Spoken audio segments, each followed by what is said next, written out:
Pěkné odpoledne, vítám vás na 12. zasedání zastupitelstva města.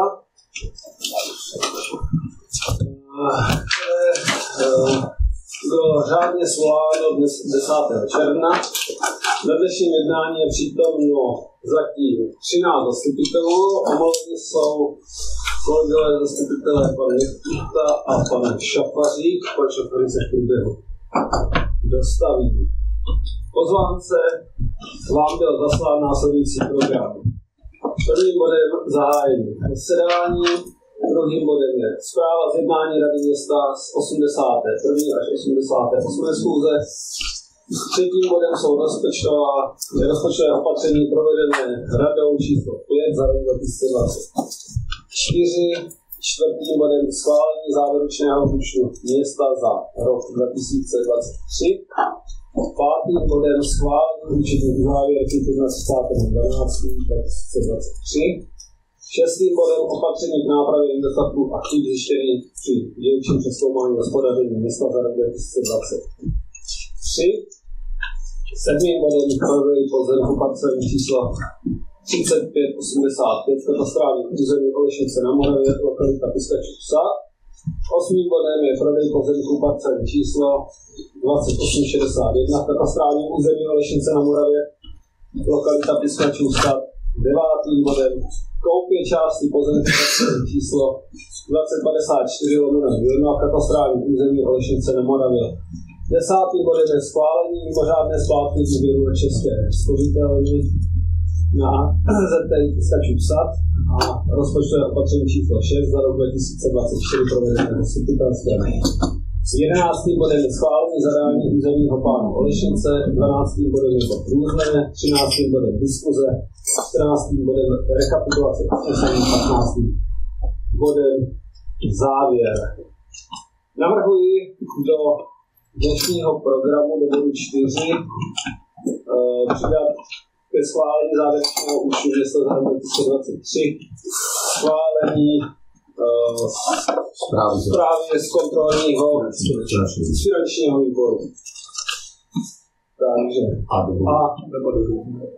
do bodu 7 bod 7 z důvodu toho, že zájemce nemá dořešené financování, tak tento bod navrhuji vypustit, protože smlouva, kterou jsme dnes schvalovali, by se měnila. A do bodu různé bude zařazen tedy zpráva z kontrolního výboru. Tak, chce si ještě někdo doplnit program? No, taková technická poznámka, když teda budeme neschvalovat, nebo vypustíme ten bod 7, tak by mělo být to rozpočtové opatření a ta splátka věcí jde na tu částku? Ne, neměla, protože to jsou peníze za dobrý. Protože tady si nemůžeme říct, že nám to zaplatí do toho 18. července, kdy je to datum té splatnosti. Takže tohle jsou už jistý peníze, které máme na díky. Takže ještě někdo? Nějaké doplnění programu? Takže pokud tomu tak není, tak dávám hlasovat o dnešním programu. Kdo je pro?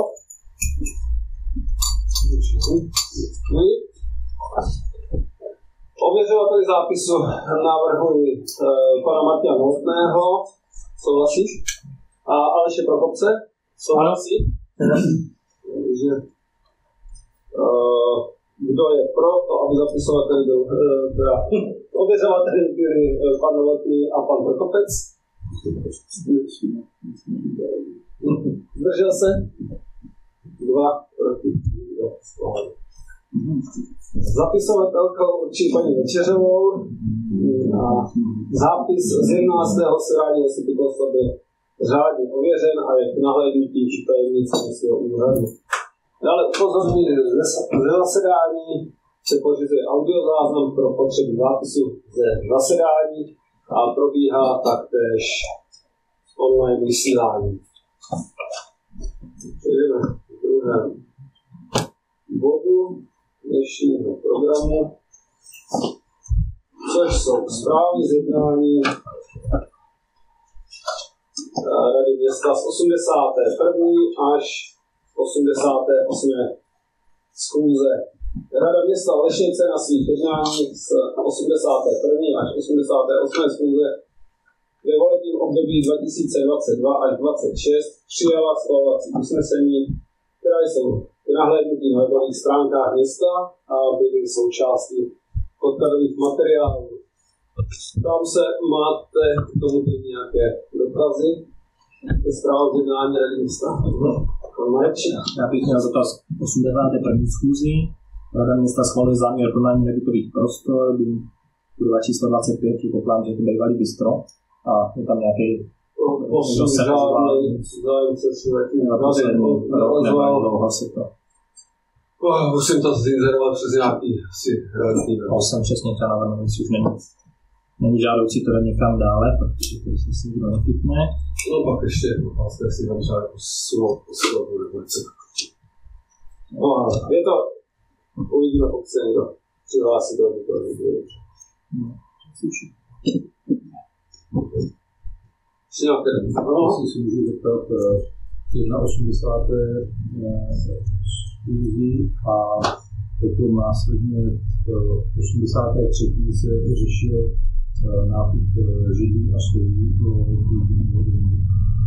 Tak jenom jaký tak, židle jsou dodaný, už v kontraktu jsou, se používají a stoly by měly být dodány průběhu nebo začátkem července. A s tím dosavadním komentářem se nějak řešil, že by se to nabídlo spolku.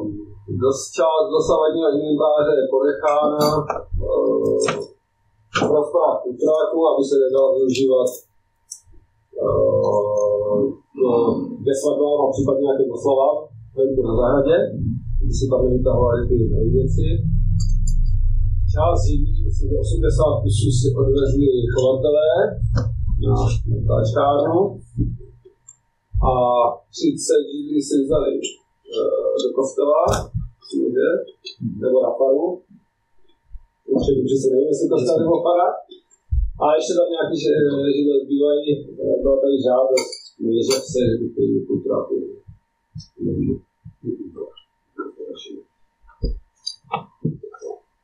Ještě nějaké dotazy? 84. schůze, tam Rada města schválila příkazní smlouvy s firmou Tendera. Byly tam zakázky rekonstrukce střechy provozní budovy ČOV, revitalizace fotovoltaické elektrárny, v městě Olešnice zpracování územního plánu. Ta revitalizace té fotovoltaické elektrárny, to je... Revitalizace střechy a fotovoltaika. To souvisí s tou předchozí zakázkou, je to tak? Ano, to je jeden balík. Jakoby, jak jsme v loňském roce na to získali dotaci a fotovoltaiku, tak tam byla i v tom vynucený náklady rekonstrukce střechy. To špatně napsaný revitalizace fotovoltaiky je nesmysl. Ještě tam není, bude tam nová. Poté, co se udělala střecha. Teď jsme proběhlo to výběrové řízení, přihlásil se teda pouze účastník na tu střechu, což nám přijde málo, no teď prověřujeme rozpočet, co tam je, není. A přemýšlíme, jestli to nemusel znovu, jestli by se přihlásil víc firem teda. A posléze dojde, teď se vypracovávají zadávací podmínky na tu fotovoltaiku, ale vzhledem k tomu, že ty fotovoltaiky nejsou úplně jednoduché a těch firm je velký množství, takže upřesňují se zadávací podmínky, aby jsme někde nesrastotali náš dodavateli té fotovoltaiky. S souvisí teda dotaz, který tady není uveden. Jestliže se jedná teď o fotovoltaikách, já buď jsem byla vyřešena i na té přítomné, nebo tuto záležitost, kterou moci nemám, kterých objektů se ta záležitost týká, je to skutečně Čovka nebo či náklady? Čovka a školka, to jsou dva. Je střechy hodný, ale jako... Náklady rozpočtované? Rozpočtované náklady byly pomalu 10 milionů. Teď byl přidávaný rozpočet, tak to přepočítali na 5. Takže Skutečný náklady vám můžete dneska neřekne. Oproti loňskému roku, který tady vám je dotace zlevněji 38%, myslím. Milion je včetně nebo k tomu určitě ta dotace? Ne, to by byly celkový náklady, 5 milionů. Takže z 30% z těch 5 milionů by teoreticky náklady. Těch dvou fotovoltaik. Přesně tak, a ta střeka. Děkuji. Uvidíme, jestli se tam povede někoho ubrát. Ještě někdo nějaký dotaz? Ještě jeden dotaz, když jste upadli ty židle v tom kulturáku, a počítá se v kulturáku ještě s nějakýma dalšíma věcma, nebo to už jsme v finiši? My jsme dohodili to na rady. A viděl jsem tam přibyla nějaká mříž, jako ještě něco jako v plánu, co ještě neměl. Tak pořád je tam co zlepšovat, takže tak, stále pokračujeme. Dlažba dole u kotelny a dušky, to propojení. To už je zahrada, ne? Ten předprostor a výměna osvětlení na zahradě, střechka nad kinem a necatnomata hliníková.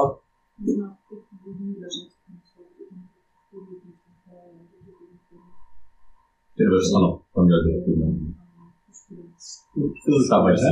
No, to je jako to by bylo furt.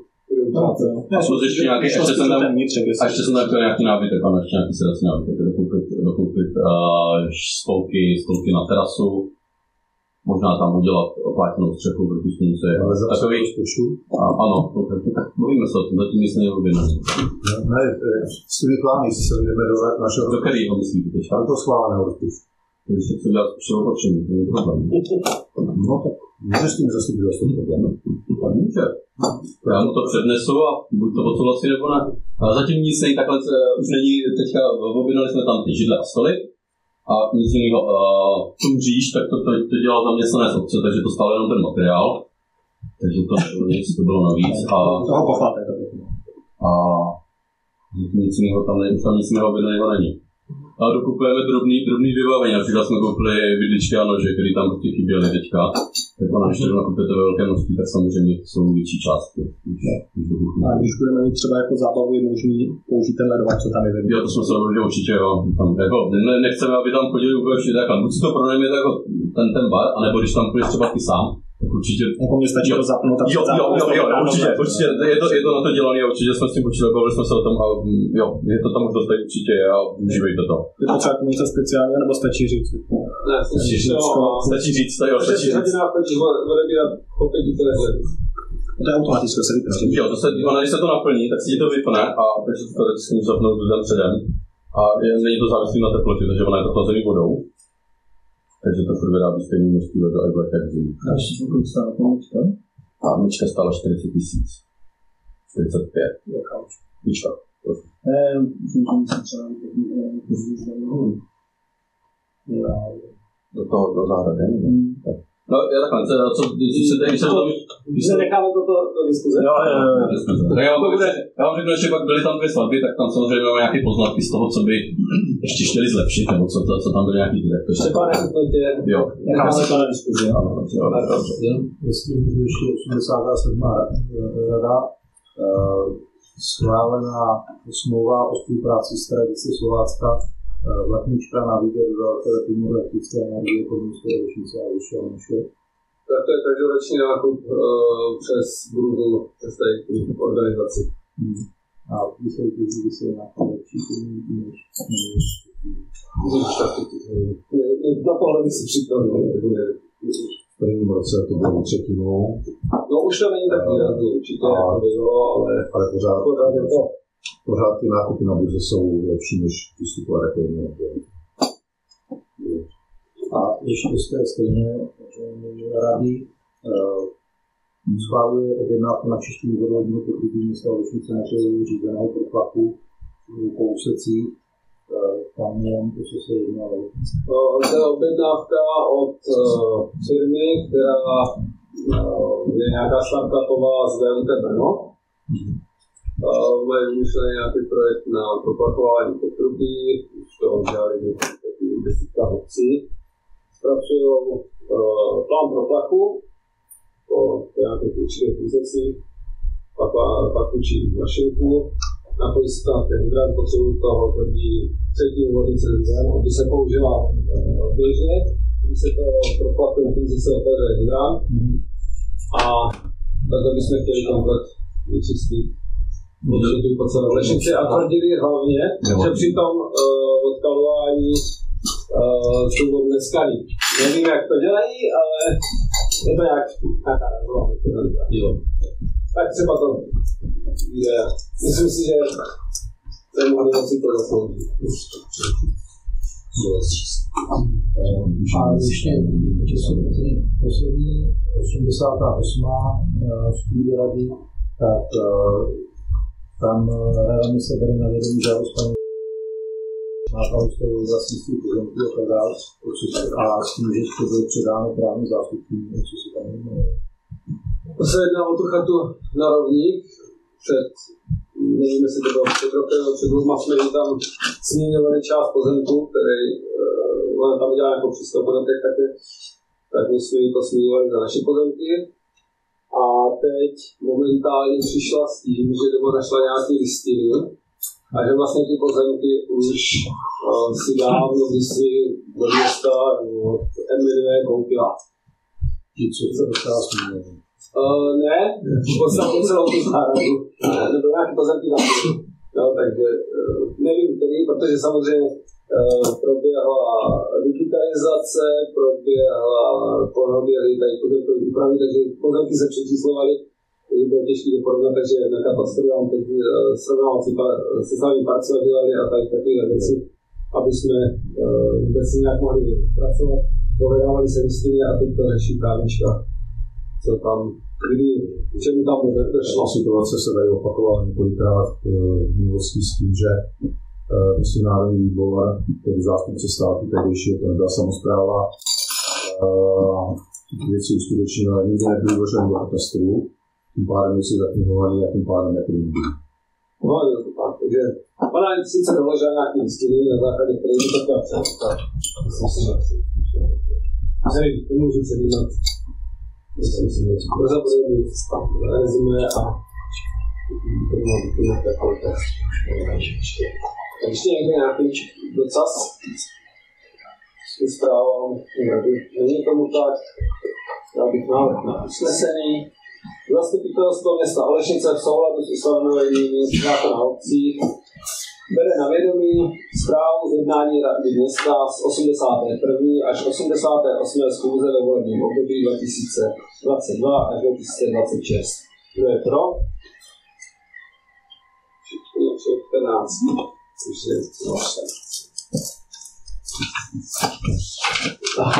Dostáváme se ke třetímu bodu, což je rozpočtové opatření provedené radou číslo 5 za rok 2024. Na základě vývoje rozpočtu pro rok 2024 v oblasti příjmů i výdajů v jednotlivých paragrafech a položkách rozpočtu provedla rada města rozpočtové opatření číslo 5, aby rozpočet byl vyrovnaný a přitom, aby reálné plnění výdajů odpovídalo reálnému plnění příjmů rozpočtu. Rozpočtové opatření se dalo dotace na eurovolby, servisu bezdrátového rozhlasu a opravy kabeláž, nebo ne kabeláž, ale rozvodů televizních na hotelu Závrší. Přívěcí si má někdo nějaké dotazy? Tomuto rozpočtovému opatření. Není tomu tak. Takže návrh na usnesení. Zastupitelstvo města Olešnice bere na vědomí rozpočtové opatření číslo 5 27.5.2024 provedené radou podle podkladového materiálu. Kdo je pro?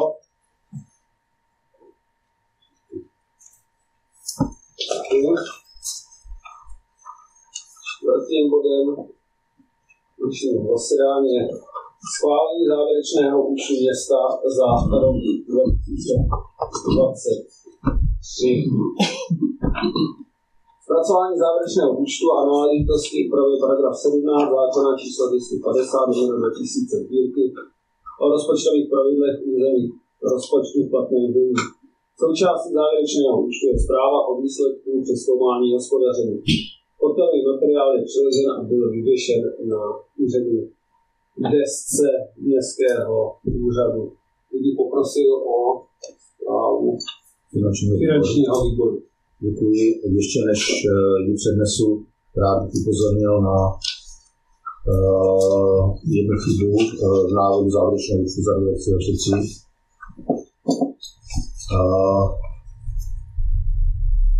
Na předposlední straně vyúčtování finančních stavů ve státním rozpočtu se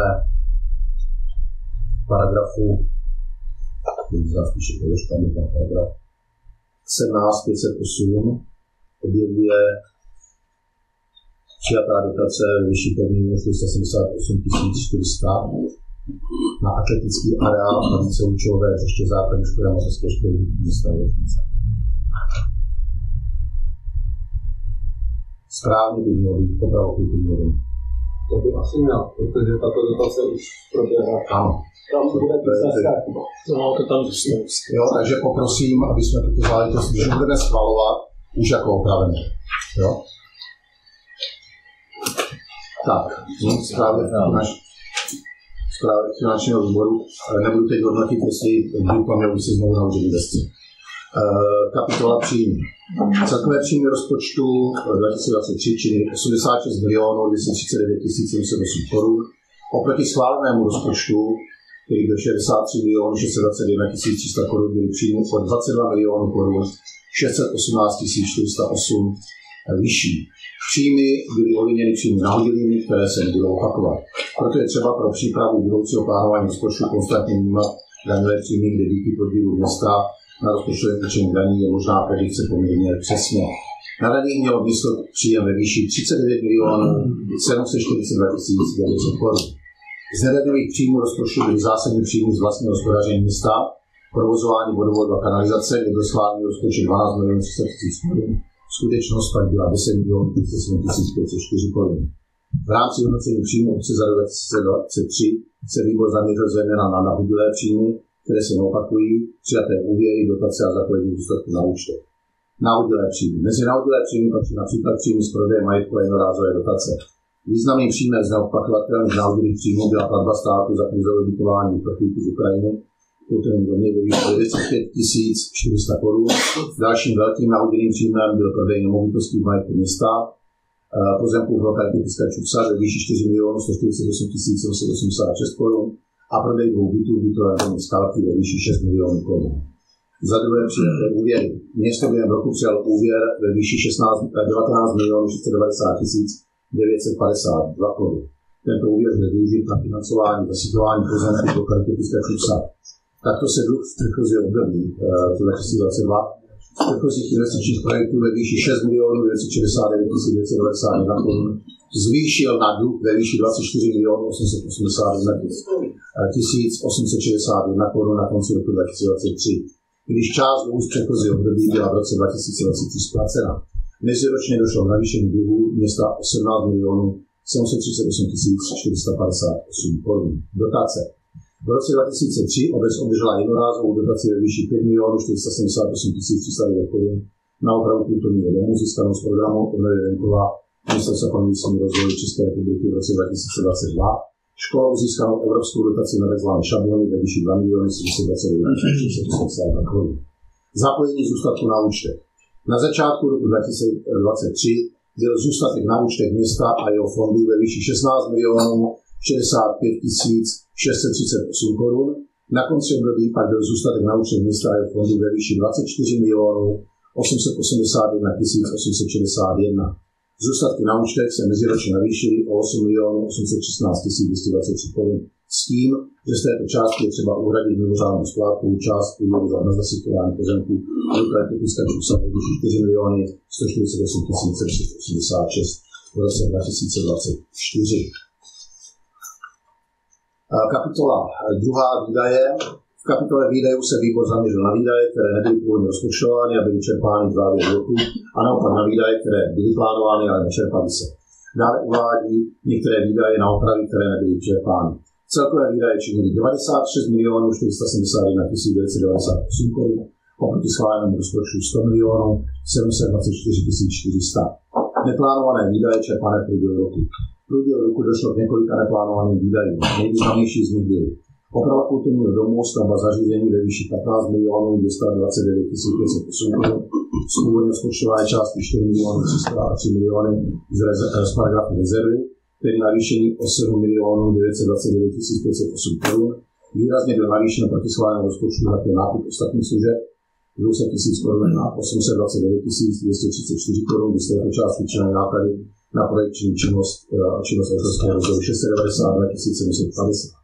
K navýšení rozpočtu došlo zejména z důvodu přepracování projektové dokumentace a zvýšení rozsahu prací. Činnost místní správy, nákup přístrojů a zařízení rozpočtováno bylo 400 000 korun, vyhrazeno pak 1 148 767. Plánované výdaje, které byly vyčerpány. Některé plánované mandatorní výdaje se nerealizovaly ve prospěch rozpočtu.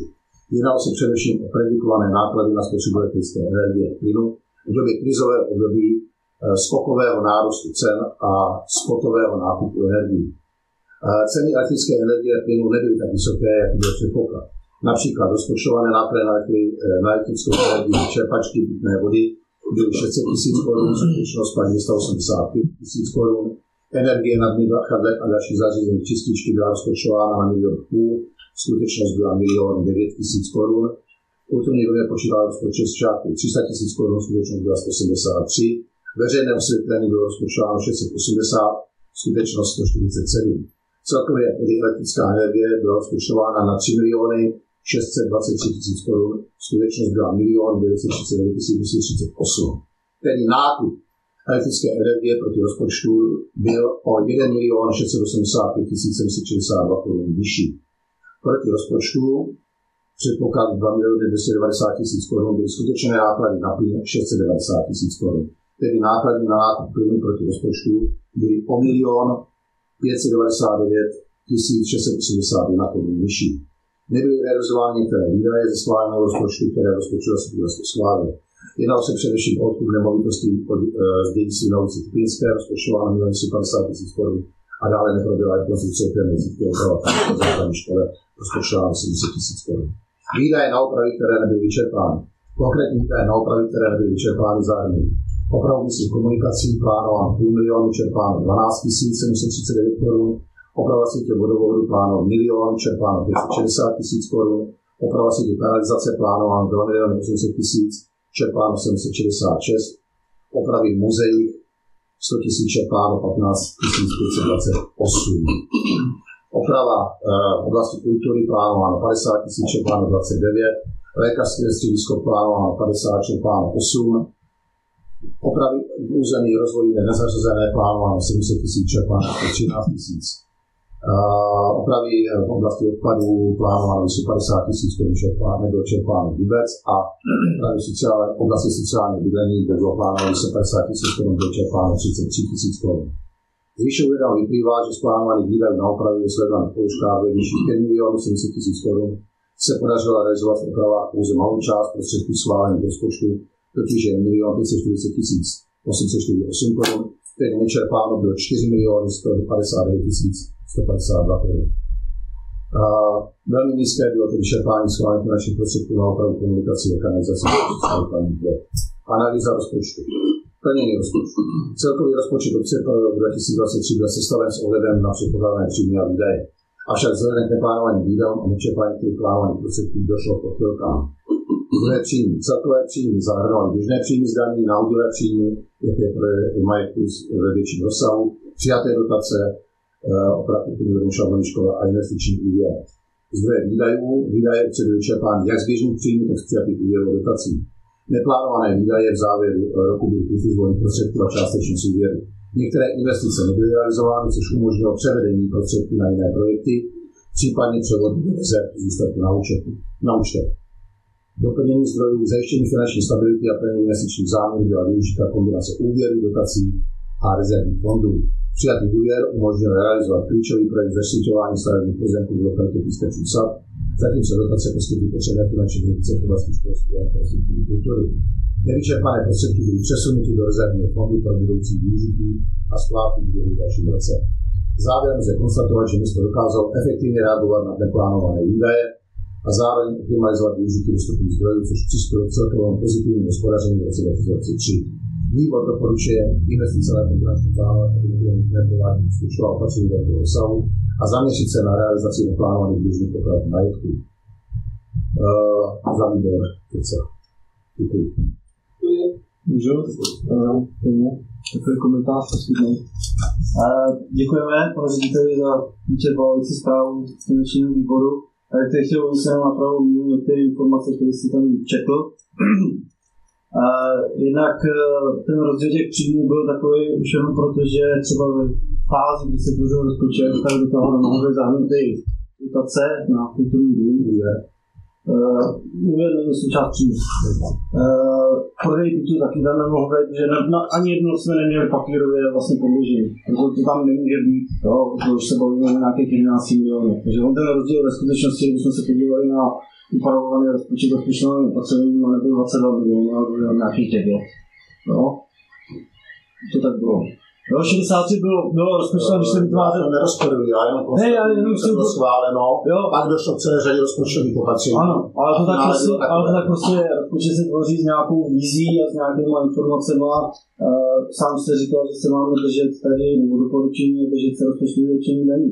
Mimochodem, rozpočtové určení daní úplně ta predikce neodpovídala. Bylo 3 miliony větší. Bylo 3 miliony větší, ale bylo to třeba díky tomu, že tam bylo 2 miliony navíc na daňových příjmech z právnických osob. Ono se třeba na vytáčku bylo miliony. Takže ono to taky není úplně jako jednoznačný vůbec.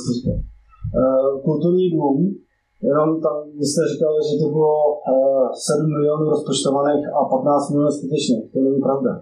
Tam bylo, v rozpočtu se počítalo 4 miliony nebo 43 milionů plus 3 miliony rezerva plus dotace, což je skoro 13 milionů. Ano, ale ten rozdíl není 7, ale je tam 2 miliony rozdíl, což je podle mě takovou... Ta dotace přišla zase až půl roku. Ano, ale my jsme tam do toho rozpočtu nemohli dát, samozřejmě, protože jsme na to neměli jeden papír.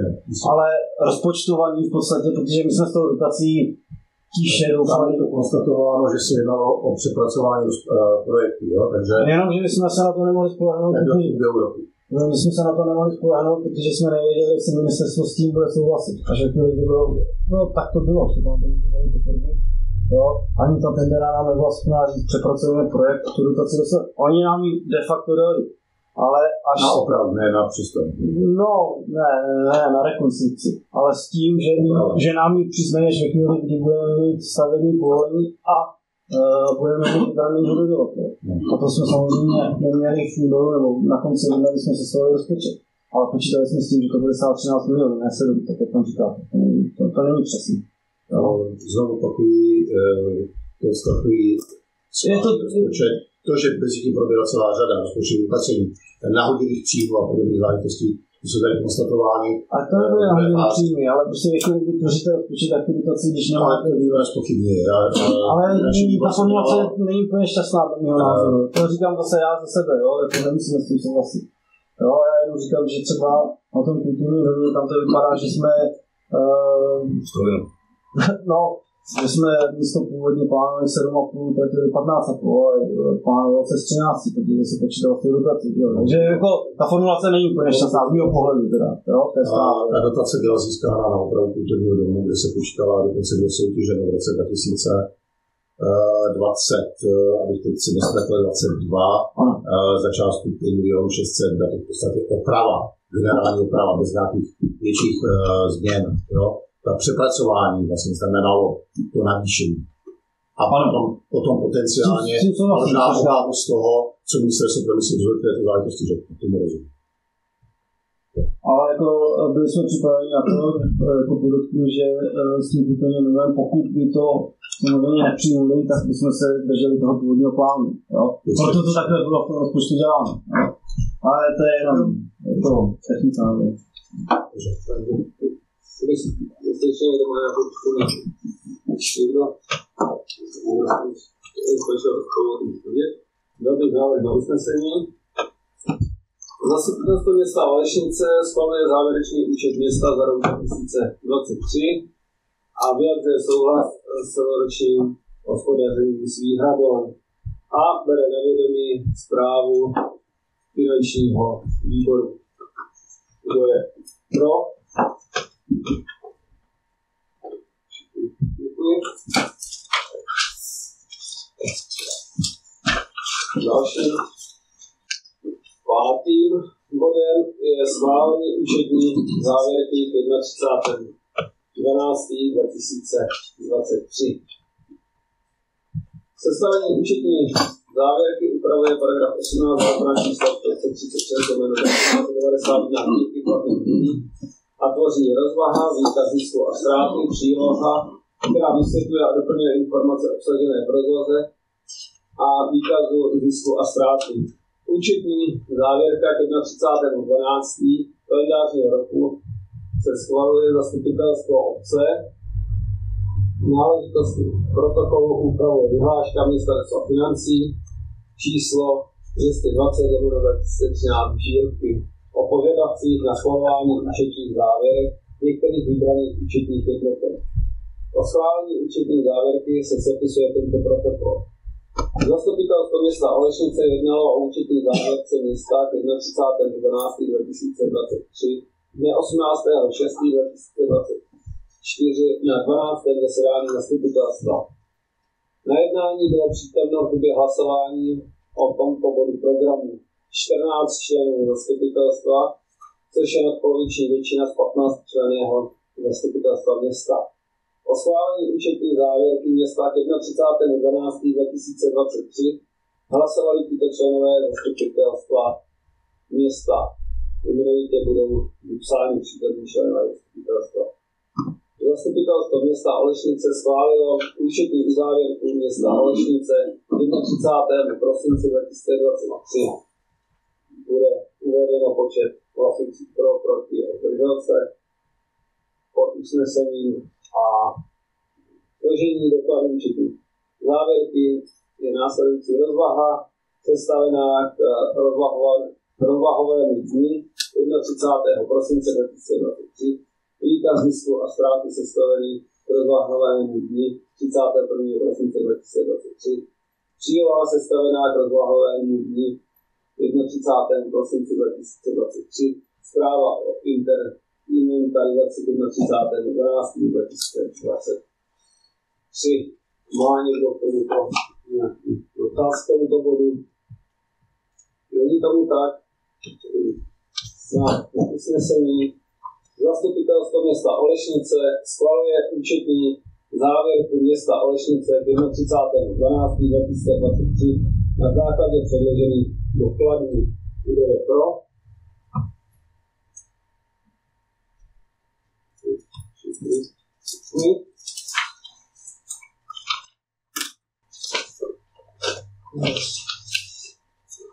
Dalším šestým bodem dnešního programu je opatření k nápravě nedostatků a chyb zjištěných při dílčím přezkoumání hospodaření města za rok 2023. Krajský úřad, odbor kontrolní a právní provedl přezkoumání hospodaření města za rok 2023 ve dnech 3.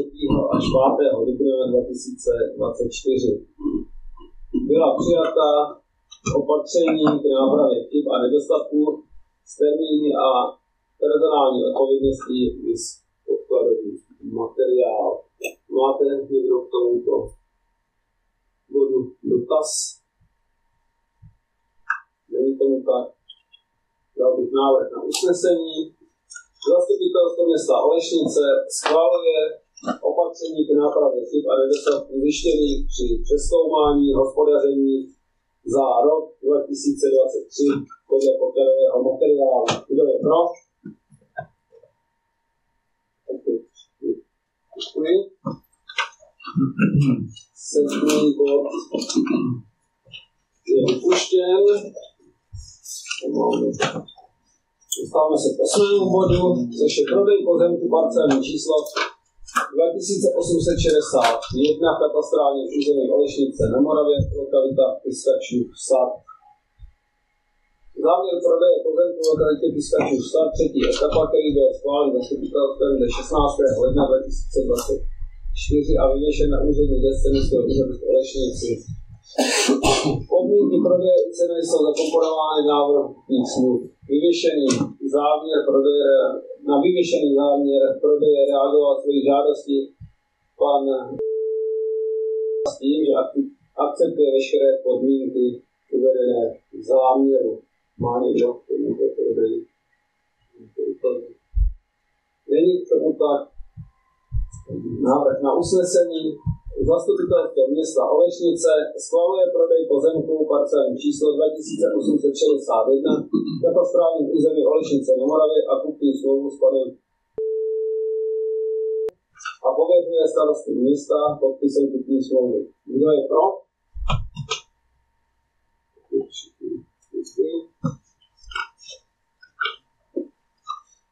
Devátým bodem je tentokrát nákup. A to je koupě části pozemku parcelní číslo 2054/1 katastrálních území Olešnice na Moravě. Rada města doporučuje zastupitelstvu schválit koupy části pozemku 2054/2 díl A o výměře 12 metrů čtverečních za cenu 4880 korun stanovenou znaleckým posudkem. Odkupem části pozemku dojde k narovnání vlastnických vztahů, protože na odkupované části pozemku je obecní komunikace a technické infrastruktury.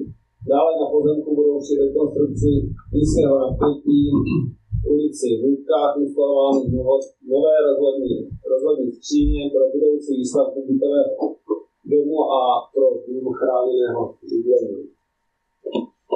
Má k tomuto nějaký dotaz? Není to tak. Tak dám hlasovat, kdo je pro nákup části pozemku. Děkuji.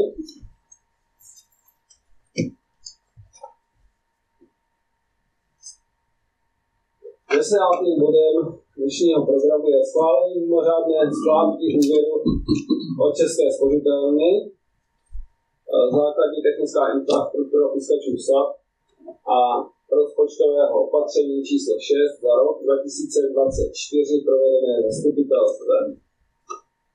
Rada města doporučuje zastupitelstvu schválit mimořádnou splátku úvěru od České spořitelny na základní technickou infrastrukturu Piskačův sad v celkové hodnotě 3 519 698 korun.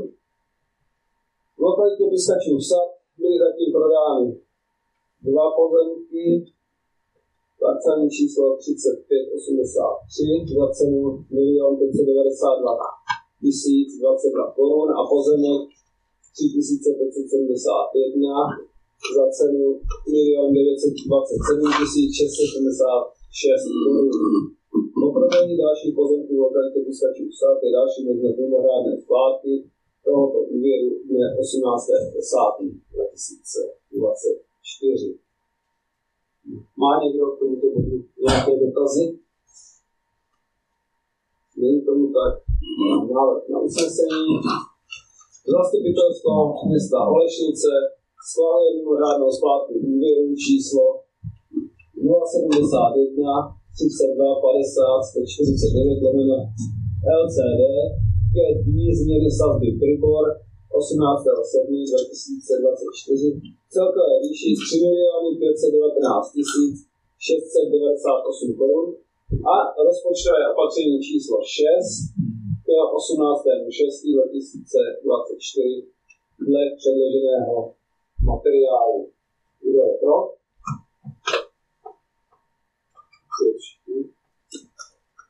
Děkuji.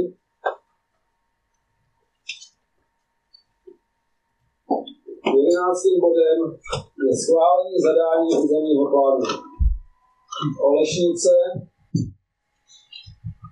Z důvodu vypracování zadávací dokumentace územního plánu města Olešnice městským úřadem Boskovice odborem výstavby a územního plánování doporučuje Rada města ke schválení tuto zadávací dokumentaci. Po schválení tohoto dokumentu bude vypsáno výběrové řízení na projektanta úprav. Má někdo k tomuto nějaký dotaz? Ano? Ty změny se kompletně zakontrolovaly, nebo ještě se to bude? Kde změny to myslíte? No, ty změny na výpad, Jo, tohle je takové zadání a vlastně ty změny pořád ty žádosti můžou přijímat, chodí a my se tím předáme tomu projektantovi a ten se k tomu vyjádří. A já bych chtěl jednu důležitou věc říct, že zastupitelstvo schvaluje ten územní plán, to znamená pak zastupitelé měli by mít nějakou vizi, jak chtějí, aby vypadala vývoj Olešnice a jakoby zastupitelstvo dává ten konečný hlas, kdy to schvaluje ten územní plán. Takže teď lidi si můžou vymýšlet různé pozemky, které by chtěli změnit na územní plánu. Samozřejmě musí s tím souhlasit životní prostředí, musí s tím souhlasit odbor územního plánování v Boskovicích a potom s tím ještě musí souhlasit zastupitelstvo města. Ještě plánuje se potom třeba s tím projektem nějaká... Jo, jsou tady, budou tady určitě veřejné, on vlastně budou jedno nebo dvě sezení veřejné, kdy vlastně přijdou všichni lidé, on představí ten návrh, takhle, my mu dáme tohle je vlastně zadání, pak mu předáme ještě ty žádosti a ten projektant se s tím začne zabývat a navrhne nějaký řešení. To řešení samozřejmě bude prezentovaný nejdřív bude prezentovaný dotčeným orgánům, potom samozřejmě i veřejnosti tady. A z toho jednání bude nějaký výstup, buď se bude přepracovávat, většinou se vždycky přepracovává a těch sezení se veřejností může být, kolik chceme my, kolik budeme chtít, jako kolik. Stojí to samozřejmě peníze, ale samozřejmě chceme víc, protože vemte si, že ten minulý územní plán byl v roku 2014. 12, takže je to na minimálně 10 až 15 zase nový územní plán, stav, takže by určitě měl vyhovovat, aby jsme se tady nějaký konsenzus by měl proběhnout. Tak, takže teďka je to zadání teda a budeme vybírat toho projektanta, takže lidi samozřejmě můžou ještě, pokud mají vlastníci pozemků, nějaké požadavky na změnu, tak. A takhle, ještě jedna důležitá věc říct, a když ten člověk nepožádá a ten projektant uzná za vhodný, že tady třeba, když se budeme konkrétně třeba o bydlení, uzná za vhodný, že tady v téhle lokalitě je potřeba bydlení, tak není potřeba dávat tu žádost. No, tam je to spíš o tom, kdyby nějaký vlastník chtěl něco jiného, tak se nad tím bude prostě ten projektant zamýšlet, ten urbanista, jestli je to vhodné nebo ne, jestli je to možné a nebo není. Tak. To bude záležitosti. Dotaz, bude nějaká dotace? Nebo existuje nějaká? Existuje dotační titul z Jihomoravského kraje. Ano, a myslím si, že bude i příští rok, je podmíněný mít projektanta. Schválený. Takže jsme letos nežádali? Teda, ještě co by prošlo, tak minimálně to zadání schválení. Ale lepší projektant. Můžu být znalce. Jo. Přesně. Ještě nějaké dotazy? Nejsou, takže přišel bych návrh na usnesení. Zastupitelstvo města Olešnice schvaluje zadání územního plánu Olešnice. Města Olešnice. Kdo je pro?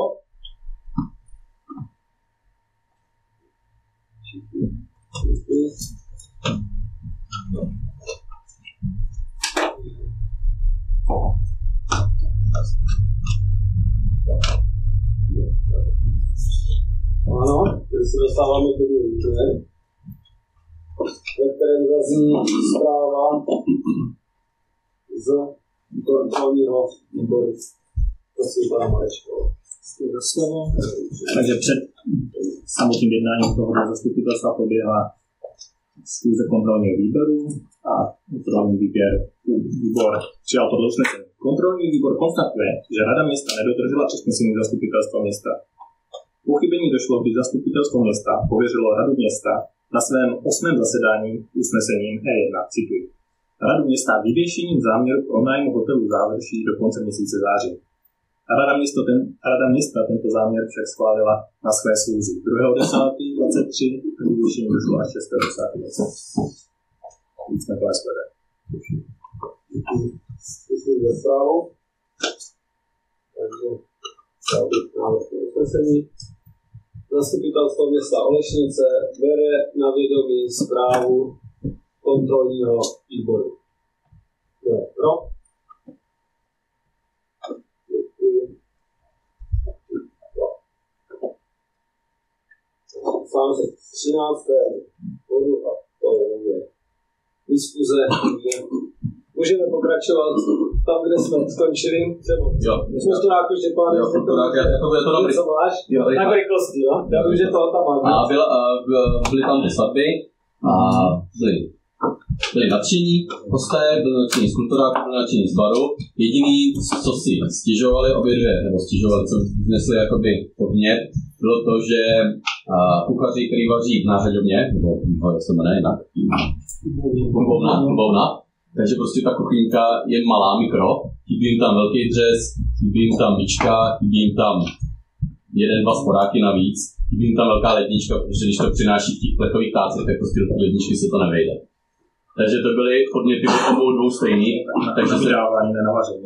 No, ale oni to vydávali. A i tak pro 100 lidí vydat ve 2 metrech čtverečních prostě nelze. Takže oni to měli kompletně celý roznesený jakoby v té klubovně. A vlastně tu, jo, a teďka tam jakoby nechyběli tam dřez, neměli kde mít, protože ten bar slouží většinou pro ty hosty, že oni tam kuchaři nechtějí mít, když tam hosti chodí brát pití, brát pivo, nebo jo, tak tam nechtějí prostě tu kuchyni používat, že používají hlavně to, byly to na 80členné svatbě a i na té 100členné svatbě. Nikdo tam nevařil, jenom tam ohřívali to jídlo a nemohli se tam vejít, nemohli tam prostě, jo. Tak oni je to připomínky, a na plese to taky to je stejné problém. Takže já taky už mám něco vymyšleného, teď bychom tam mohli něco vymyslet. Že bychom zvětšili tu kuchyňku. Zmenšili bar a vrátili kuchyň? To ne, to je špatné řešení. Tak vrátili tam být. Tak. Jestli něco nedělá s tím spodním barem, kde se to jde. Protože v té klubovně 40-50 míst, tak ono tam jako moc prostor na ubírání. No je, teď, když jsme tam byli, tak tam... Když tam 60, když se tam dalo 60 míst. Takže bychom vzali jeden stůl. 1 až 2 stoly, když jsme to zvětšili a že to ale zase by asi nabyl bar. Že bychom zvětšili to výdejní okýnko jsme zbourali a jenom jsme to protáhli a udělali bychom tam nízký bar a tam bychom dali prostě klasický sporáky a s odtahem a udělali jsme tam velký dřez, koupili bychom tam myčku a koupili bychom tam velkou ledničku. Minimálně to teda si diskuzi na stavební komisi. Jo, a jo, už to mám vyprojektované. Já jsem udělal jenom návrh, protože by to bylo bez stavebního povolení, protože jsou to jenom drobné úpravy, takže tam to nepotřebuje nic a vyjde to do 500 000. Takže by to úplně ještě, když už jsme tohle načali, tak tomu jsem pomáhal teď hasičům, tak jsem tam odemykal a zamykal ty dveře, tak by se na ně chtělo podívat jako na ty stupně, jako na kulturách, jako na tu zahradu. Ty dřevěný do toho, oni jako už jako spíš tak jako brání větru a to ještě jako stěží. Když se o to někdo opře, tak to vyvalí. No tam já si udělám ten prát. No, prát už tam asi nebudu. No ne. Ty dveře, jo, takže než se budou dělat nějaký plachty a s tím někdo chtěl tak asi udělat. To jsem udělat nevěděl. Bych asi rozuměl. Srdemo, když pak si ti tam někdo na konci chce do toho, víš, že než je ven, oni si ti o ty dveře opřou a jsou zpátky. To jsou dveře do smíčení. To jen tak napadlo, když jsme se o tom mluvili. Máte další dotazy? Není tomu tak? Tak to jsme skončili se rychle, abych ukončil teda diskuzi a poprosil pana místostarostvu, aby přednesl rekapitulaci usnesení. Děkuji za předání slova. Zastupitelstvo města Olešnice v souladu s ustanovením zákona o obcích vzalo na vědomí zprávu z jednání rady města z 81. až 88. schůze ve volebním období 2022-2026.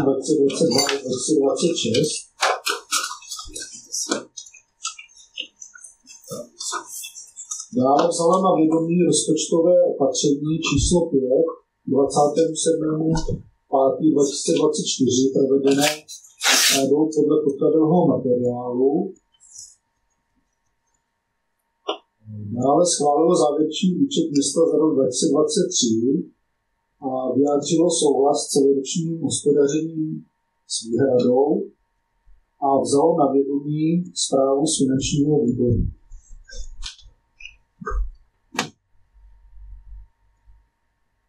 Dále zastupitelstvo města schválilo účetní závěrku města Olešnice 31.12.2023 na základě předložených dokladů.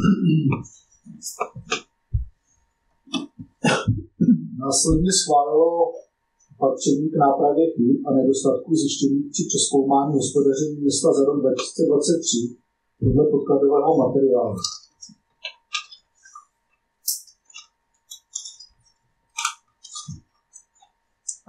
Následně schválilo prodej pozemků parcelní číslo 2861 katastrálních území Olešnice na Moravě a kupní smlouvu s panem a pověřilo starostu města podpisem kupní smlouvy.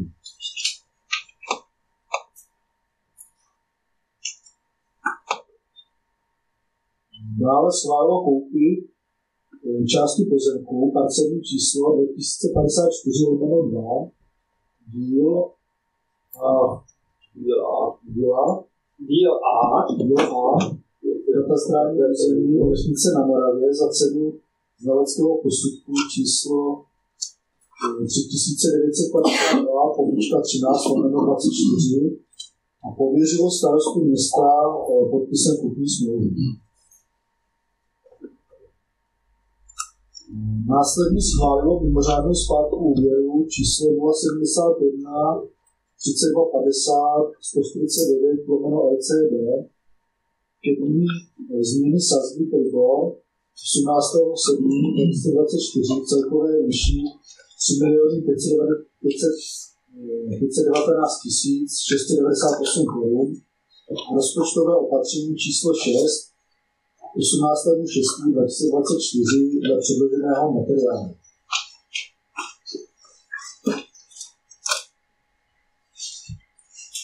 Následně schválilo zadání územního plánu města Olešnice. Na závěr zastupitelstvo vzalo na vědomí zprávu z kontrolního výboru. Také děkuji. Jste společně, když jsme vyčerpali dnešní program. Dostali jsme se do bodu závěr. Já bych vám ještě připomněl ve čtvrtek, kde chcete se setkat s projektantem úprav na Olešnice, tak bych byl rád, kdybyste došli. Kdybyste se mohli případně zeptat na to, co by vás zajímalo, ten vám určitě odpoví líp než my tady radní případně. A s tím je svázaný další zastupitelstvo, že je tady si možná, že bychom se mohli potkat i o prázdninách, ale to si naprvé všechno uvidí. Takže o tom bych vás včas informoval, případně by to bylo nevážné. Pokud vám pěkné léto, víte si léto, dovolené, odpočíte a minimálně v září se tady vítáme. Okay.